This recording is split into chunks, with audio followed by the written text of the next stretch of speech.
ಎಲ್ಲರಿಗೂ ಶರಣು. ಸೆಪ್ಟೆಂಬರ್ 14ನೇ ತಾರೀಕು ರಾಷ್ಟ್ರೀಯ ಹಿಂದಿ ದಿವಸ್ ಅಂತ ಆಚರಣೆ ಮಾಡ್ತಾರೆ. ಅದಕ್ಕೆ ಸರಿಸುಮಾರು 500 ಕೋಟಿ ರೂಪಾಯಿನ ಖರ್ಚು ಮಾಡ್ತಾರೆ. ಈ 500 ಕೋಟಿ ರೂಪಾಯಿ ಕೇವಲ ಹಿಂದಿ ರಾಜ್ಯಗಳಿಂದ ಮಾತ್ರ ಕಲೆಕ್ಟ್ ಆಗಲ್ಲ. ಆಮೇಲೆ ಹಿಂದಿ ರಾಜ್ಯ ಅಂತ ಯಾವುದೂ ಇಲ್ಲ. ಯಾಕೆ ಈ ಮಾತನ್ನ ಹೇಳ್ತೀನಿ ಅಂತಂದರೆ, 1956ರಲ್ಲಿ ಭಾಷಾವಾರು ರಾಜ್ಯಗಳು ರಚನೆ ಆದವು. ಆವಾಗ ಕನ್ನಡಕ್ಕೆ ಕರ್ನಾಟಕ ಆಯಿತು, ತೆಲುಗಿಗೆ ಆಂಧ್ರ ಪ್ರದೇಶ ಆಯಿತು, ಬೆಂಗಾಲಿಗೆ ವೆಸ್ಟ್ ಬೆಂಗಾಲ್ ಆಯಿತು, ಪಂಜಾಬಿಗೆ ಪಂಜಾಬ್ ಆಯಿತು. ಹಿಂದಿಗೆ ಯಾವ ರಾಜ್ಯ ಆಯಿತು? ಯಾವುದೂ ಆಗಲಿಲ್ಲ. ನೋಡಿ, ಒಂದು ಭಾಷೆಗೆ ಒಂದು ರಾಜ್ಯ ಮಾಡೋದು ಬೇರೆ, ಒಂದು ರಾಜ್ಯಕ್ಕೆ ಒಂದು ಭಾಷೆನ ಅದು ಅಧಿಕೃತ ಮಾಡೋದು ಅದು ಬೇರೆ. ಈ ಹಿಂದಿ ಅನ್ನುವಂಥದ್ದನ್ನು ಅವರು ಪಾಪ ಭೋಜ್ಪುರಿ ಮಾತಾಡ್ತಿದ್ದವರು, ಮೈಥಿಲಿ ಮಾತಾಡ್ತಿದ್ದವರು, ಹರಿಯಾಣವಿ ಮಾತಾಡ್ತಿದ್ದವರು, ಇಂಥ ನಾಡುಗಳಲ್ಲಿ ಇವ್ರು ಏನು ಮಾಡಿದ್ರು, ಆ ಭಾಷೆಗಳಿಗೆ ಮಾನ್ಯತೆ ಕೊಡದೇ ಹಿಂದಿನ ಅಫಿಷಿಯಲ್ ಲ್ಯಾಂಗ್ವೇಜ್ ಮಾಡಿ ಇವಾಗ ಸುಮಾರು 60-65 ವರ್ಷದಲ್ಲಿ ಅವ್ರ ಭಾಷೆಗಳನ್ನೇ ಇಲ್ದಂಗೆ ಮಾಡಿಬಿಟ್ಟಿದ್ದಾರೆ. ಅದೇ ಕೆಲಸನ ಅವರು ಸೌತ್ ಇಂಡಿಯಾದಲ್ಲೂ ಮಾಡೋದಕ್ಕೆ ಪ್ರಯತ್ನ ಮಾಡ್ತಾನೇ ಇದ್ದಾರೆ. ಆದರೆ ಇಲ್ಲಿ ಏನು ದ್ರಾವಿಡ ತಮಿಳರ ಚಳುವಳಿ ಇದೆ, ಇಲ್ಲ ದ್ರಾವಿಡ ಕನ್ನಡಿಗರ ಚಳುವಳಿ ಇದೆ, ಇದು ಬಿಟ್ಕೊಡ್ತಾ ಇಲ್ಲ ಅವ್ರಿಗೆ. ಈ ಕಾರಣಕ್ಕೆ ಅವರು ಏನು ಮಾಡಕ್ಕೆ ಹೊರಟಿದ್ದಾರೆ, ರಾಷ್ಟ್ರೀಯ ಹಿಂದಿ ದಿವಸ್ ಅಂತ ಸೆಪ್ಟೆಂಬರ್ 14ಕ್ಕೆ ಆಚರಿಸ್ತಾ ಇದ್ದಾರೆ. ಅದರ ಜೊತೆಗೆ ಪ್ರತಿ ಜನವರಿ 10ನೇ ತಾರೀಕು ವಿಶ್ವ ಹಿಂದಿ ದಿವಸ್ ಇದನ್ನ ಎಲ್ಲ ಆಚರಣೆ ಮಾಡ್ತಾರೆ ಅಂದರೆ, ಪ್ರಪಂಚದ ಬೇರೆ ಬೇರೆ ದೇಶಗಳ ಎಂಬೆಸಿಗಳಲ್ಲಿ ಮೂಲಕ ಆ ದೇಶಗಳಲ್ಲಿ ಆಚರಣೆ ಮಾಡ್ತಾರೆ. ಸುಮಾರು 197-200 ದೇಶಗಳಿದೆ ಯುನೈಟೆಡ್ ನೇಷನ್ಸ್ ಪ್ರಕಾರ, ಅಂದರೆ ವಿಶ್ವಸಂಸ್ಥೆಯಲ್ಲಿ ಮಾನ್ಯತೆ ಪಡೆದಿರೋವು. ಅಲ್ಲಿ ಎಲ್ಲ ಕಡೆನೂ ಇಂಡಿಯನ್ಸ್ ಇದ್ದೇ ಇದ್ದಾರೆ. ಕೆಲವು ಕಡೆ ಕೂಲಿ ಕೆಲಸಕ್ಕೆ ಹೋಗಿರ್ಬೋದು, ಕೆಲವು ಕಡೆ ಮೇಷ್ಟ್ರು ಮೇಡಮ್ಗಳಾಗಿ ಹೋಗಿರ್ಬೋದು, ಕೆಲವು ಕಡೆ ಡಾಕ್ಟರ್ಗಳಾಗಿ ಹೋಗಿರ್ಬೋದು.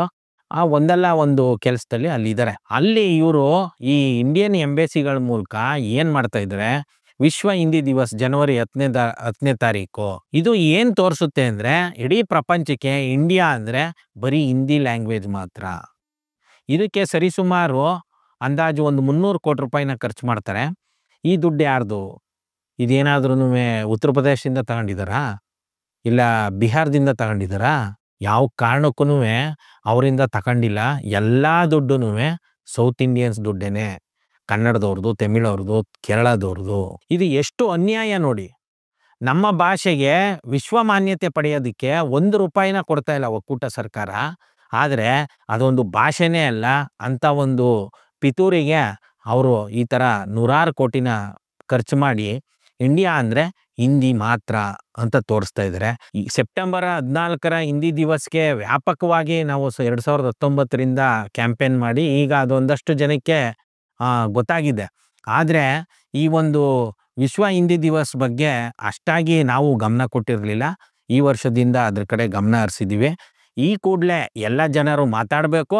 ಜೊತೆಗೆ ಆನಿವಾಸಿ ಕನ್ನಡಿಗರು, ಏನು ಬೇರೆ ದೇಶದಲ್ಲಿರುವಂಥ ಕನ್ನಡಿಗರಿದ್ದೀರಿ, ನೀವು ಕರ್ನಾಟಕ ರಾಜ್ಯೋತ್ಸವ ಆಚರಿಸೋದನ್ನು ನಾವು ಸಾಮಾಜಿಕ ಜಾಲತಾಣಗಳಲ್ಲಿ ನೋಡಿದ್ದೀವಿ. ಕೆಲವರು ನಮಗೂ ಫ್ರೆಂಡ್ಸ್ ಇದ್ದಾರೆ, ಅವ್ರುಗಳು ಹೇಳ್ತಾರೆ. ಅದ್ರ ಬದಲು ನೀವುಗಳು ಜನವರಿ 10ನೇ ತಾರೀಕು ನೀವುಗಳು ಎಲ್ಲಿರ್ತೀರಾ ಅಲ್ಲೇ ವಿಶ್ವ ಕನ್ನಡ ದಿನ ಅಂತ ಆಚರಣೆ ಮಾಡಿದ್ರೆ, ಇವ್ರು ಏನು ಬಿಂಸ ಕೊಟ್ಟಿದ್ದಾರೆ ಇಂಡಿಯಾ ಅಂದರೆ ಬರೀ ಹಿಂದಿ ಅಂತ, ಅದನ್ನು ನಾವು ಜಾಗತಿಕ ಮಟ್ಟದಲ್ಲಿ ಒಡೆದಾಕ್ಬೋದು. ಇದ್ರ ಜೊತೆಗೆ ರಾಜ್ಯ ಸರ್ಕಾರಗಳು, ನಮ್ಮ ಖುದ್ದು ಮುಖ್ಯಮಂತ್ರಿಗಳು ಅವರು ಪತ್ರ ಬರೀಬೇಕು ಇಂಡಿಯನ್ ಗೌರ್ಮೆಂಟ್ಗೆ. ನೀವು ಇಂಡಿಯನ್ ಗೌರ್ಮೆಂಟ್ ಅವರು ನಮ್ಮ ಲ್ಯಾಂಗ್ವೇಜು ಅಂದರೆ ಕನ್ನಡ ದಿವಸ್ಸು, ಕನ್ನಡದ ದಿನಾಚರಣೆ, ತೆಲುಗು ದಿನಾಚರಣೆ, ತಮಿಳ್ ದಿನಾಚರಣೆನೂ ಕೂಡ ಈ ಹಿಂದಿ ದಿನಾಚರಣೆ ಜೊತೆಗೆ ಆಚರಣೆ ಮಾಡಬೇಕು ಬೇರೆ ಬೇರೆ ದೇಶಗಳಲ್ಲಿ ಅಂತ ಅವ್ರಿಗೆ ಲೆಟ್ರ್ ಬರೀಬೇಕು. ಅದ್ರ ಜೊತೆಗೆ ನೀವು ಕೂಡ ಏನು ಬೇರೆ ಬೇರೆ ದೇಶದಲ್ಲಿ ಇರುವಂಥ ಕನ್ನಡಿಗರಿದ್ದಾರೆ, ನಿಮ್ಮ ರಾಜ್ಯ ಸರ್ಕಾರಗಳ ಮೂಲಕ ಸಪೋರ್ಟ್ ಮಾಡಿ ಅಲ್ಲಿ ಕನ್ನಡ ದಿನಾಚರಣೆ ಆಗುವಂಗೆ ಮಾಡಬೇಕು ಅಂತ ಈ ಮೂಲಕ ಒತ್ತಾಯಿಸ್ತಾ ಇದ್ದೀವಿ. ಶರಣು. Thank you.